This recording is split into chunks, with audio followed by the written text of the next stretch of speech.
My ex's husband wants me to share my son's activities with him, but here's why that's not going to happen. My ex's husband wants me to share my son's I-31M, have an 11-year-old son with my ex, Kate 31F. Kate and I were together for 3 years and then we broke up. A few months later, Kate asked if we could get back together and still loving her at the time. I said yes. We were back together for 2 months when I found out she had started seeing another guy while we were broken up, and she was still with him while we were back together. I told Kate it was over, and I wasn't going to play around with that kind of shit, and she knew I had watched my parents doing that crap. Kate's then boyfriend, now husband, is James. James had no idea we got back together until Kate's best friend told him. This was after I had broken things off with her again. Then Kate found out she was pregnant and had no idea which of us was the father. I told her we needed to do a DNA test. James said no, we don't, and he'd be the father regardless. He proposed while Kate was pregnant. She said yes, but they weren't married when my son was born. Kate asked me to be in the delivery room with her,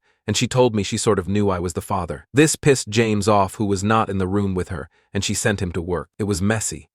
I think she wanted us to get back together when our son was born, but I never entertained the idea. DNA proved I'm the dad, and Kate and I went to court to figure out custody. James hated it.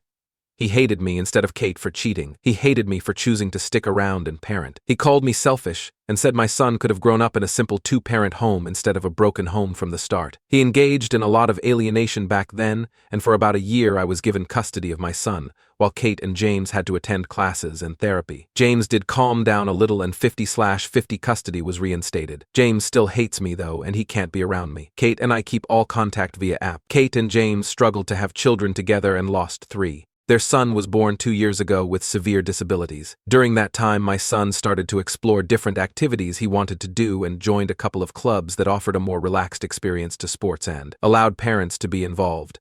I was the only parent involved in that. Kate didn't want a part. James was jealous again, and my son told me James wanted to go instead of me, but my son wanted me there instead, so I continued taking him. About 2 weeks ago, James approached me and wanted me to be less involved with these activities so he could be. He said we should share them, and I should let him have one. I told him that was not going to happen. He started getting loud, so I moved away from him and carried on with what I was doing. James then sent a long email calling me selfish and saying I know his only bio kid will never get to do this stuff, so I should be sharing my son with him better, and how my son doesn't call him dad despite being around since before he was born, and blaming me for that. Activities with him, but here's why that's not going to happen.